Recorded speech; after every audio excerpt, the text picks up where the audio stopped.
And now, it's time for another Dice Tower review with Tom Vasel. Hey folks, today we're taking a look at Roll for the Galaxy Ambition. Now, Roll for the Galaxy came out a dice version of Race for the Galaxy, and I immediately fell in love with it. I really enjoyed it. I think I like it a little bit better than Race for the Galaxy, depending on the mood I'm in, but I really do have a lot of fun with the dice. I think it's a great game. Go check out my review of that. This is the first expansion for it. I say first because the 5th expansion just came out for Race for the Galaxy, so I expect to do the same thing here. Now, I think the designer of Roll for the Galaxy, Race for the Galaxy is an incredible designer. But I'm always worried about his expansions, because his expansions never seem to be expansions that are like, wow! You won't find them on my top 20, 30, even 50 expansions list. Although his recent one for Race for the Galaxy was really good, actually. So I was not going into this with like that much excitement. At the same time, there was excitement because I saw, this was called the Halloween expansion because it comes with orange and black dice and more stuff. More stuff is good. Let's check it out.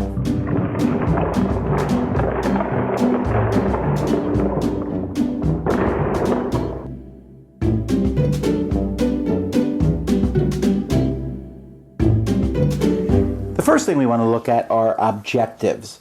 Now what you're going to do is, you see there's a big pile of objectives here. You're going to turn over 6 of these at the beginning of the round. Alright, so you'll turn over, let's say these are the 6 that are turned over. Now each of these objectives has something that you need to do. So for example, this one here, you need to have $10 and you need to have 8 or more dice.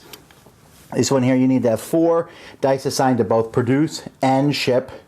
Here you need to have 2 goods that match your world's color and 2 shippers that match that world's color.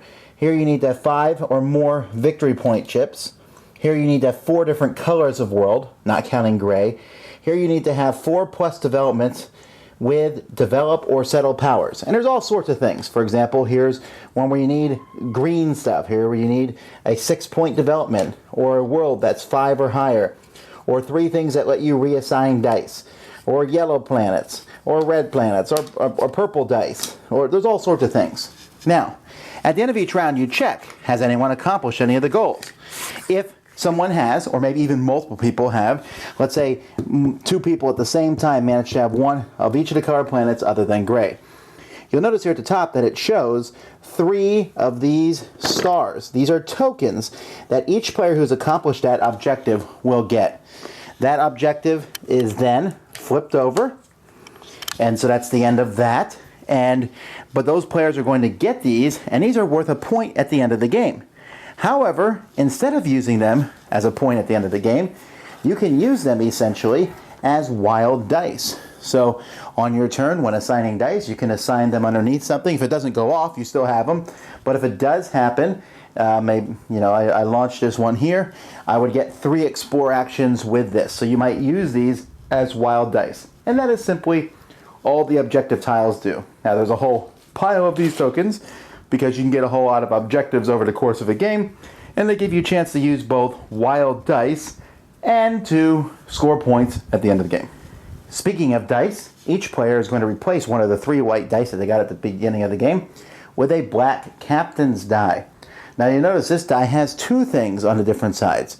Here, for example, it has explore and it has ship. Now what that means is I can place that underneath the explore or underneath shipping. Now let's say shipping doesn't go off, but explore does. If that happens, then this die automatically moves over there. If it does go off, then fine, I use it for that one, and that's what these are. Now some of these have dollar signs on them. You'll notice here, there's a dollar sign next to settle. That means when I use this die to settle, instead of putting it in my citizenry, I instead put it back in the cup. So dollar signs are really useful because they basically let you use that die and get it right back automatically. There's also orange dice included with the game. These are essentially the same thing as the black dice, just with different combinations of symbols. By the way, I should mention that the black die has a wild symbol on it too. So you'll see here, there's develop and explore, there's develop and settle, there's produce with a dollar sign. So these orange dice are going to be gotten from many of the new starting worlds, and also I think 1 or 2 worlds that go in the bag. Speaking of that, there's 5 new tiles that are included to throw in the bag. Seems like an oddly small number. This one here lets you start with an orange and a blue die, which is, one of the dice I mentioned here. This one I like here, this Terraforming Unlimited, gives you 3 victory points for each world that costs 4 more in your tableau. And you can reassign dice with this one. Here's an Alien Booby Trap, a very cheap planet, but the die that completes this world is killed. Is that worth it? I don't know. Here's a Psi Crystal Forecasters, a Trade Freehold, another one that gives you an orange die, Deficit Spending, a Rebel Colony, which gives you a purple and a military die. I like this one a lot. I like that combo. And a Contact Specialist, but most excitingly, a 9 planet, which is actually worth 13 points. The problem here is that the number of settlers here can't be affected by power. So you basically have to get 9 dice and get them all on top of this Rebel Stronghold. If you do, it gives you 2 red dice and 13 points. I think it's worth trying. This one's fun. There's also new starting worlds. You see the Galactic Scavengers and the Insect Uplift World. Galactic Developers, that one gives you 2 brown dice. Alien First Contact Team. This is some of the artwork from some of the artwork for this expansion is also some of the artwork for the new Race for the Galaxy expansion. The Rebel Contact Miners, and then the Alien Toy Shop, which lets you remove one of your dice, but it gives you an orange die and a yellow die. So that's interesting, and it's worth no points, but I like this one. Start with those 2 dice, I'll take a 0-point tile. Then there's a whole ton of other of these double starting tiles. I mean, there is a lot of them. And each of them has many of the different artworks and things that you've seen from the different Race for the Galaxy expansions. They each have their own sort of specialty here. For example, this one here is about money. Just before you complete each tile, you can pay $1 to put 1 less worker on it, and it gives you an extra $2 when you start. Here, this one here gives you +1 for each scout task you do, and you get an extra white die, but this one, it does give you more points than everybody else at the beginning of the game. Here's one where you start with an alien world on it. Here's one with mercenaries. Gives you red and green dice. I like that. Genetic algorithms. Here's some uplift stuff. You can see there's really a ton of these tiles included. I mean, let's look at that. I guess people maybe complained that there wasn't enough combinations when you start. There's certainly enough combinations now. There's enough combinations that if you just use this expansion alone, you'd be happy. Now, the objectives in this game are a direct copy of the objectives for Race for the Galaxy, which was the first expansion for that game. The objectives give you some more tiles that you can use, those wild things, and they're interesting, and it's fun, and it's okay. That's what I feel about it. I mean, it's nice. I like it. I enjoy that. It almost feels like it's like you should go for these things, but I wasn't planning to go for those things. And if you happen to be going for those things, you kind of have a leg up on everybody else. I play with the objectives in Race for the Galaxy maybe 1 out of 10 games. I feel like the same thing might happen here. Yeah, we might play with them a little bit more the first, now that they're new, but after a while, I don't know, they just feel like something tacked on to the game, and they don't feel like a direct correlation of everything else that's going on. It's more like oh yeah, I did accomplish that. Instead of being something that you really strive for. I mean, you can strive for them, but Roll for the Galaxy already has all these different tiles with strategies to go for. More tiles. 5? I don't like that, actually. I mean, I'm glad there's 5 new tiles, and there are 5 cool tiles, but why only 5? Now, I do think it's great that you get the extra starting stuff. I mean, no one's ever going to complain about variety there, ever. I mean, there's just so many different starting tiles.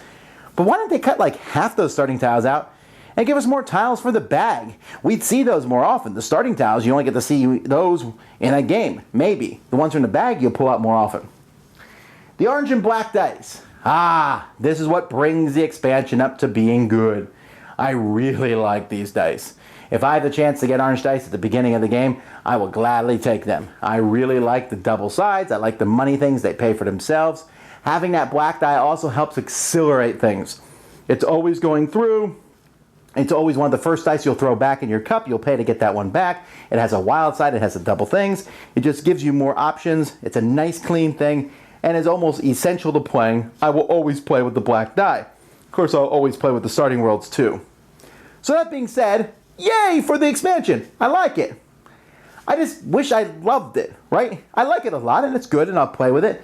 But the objectives, which are a ton of the expansion, are okay. They're fine. And the starting tiles, that's cool.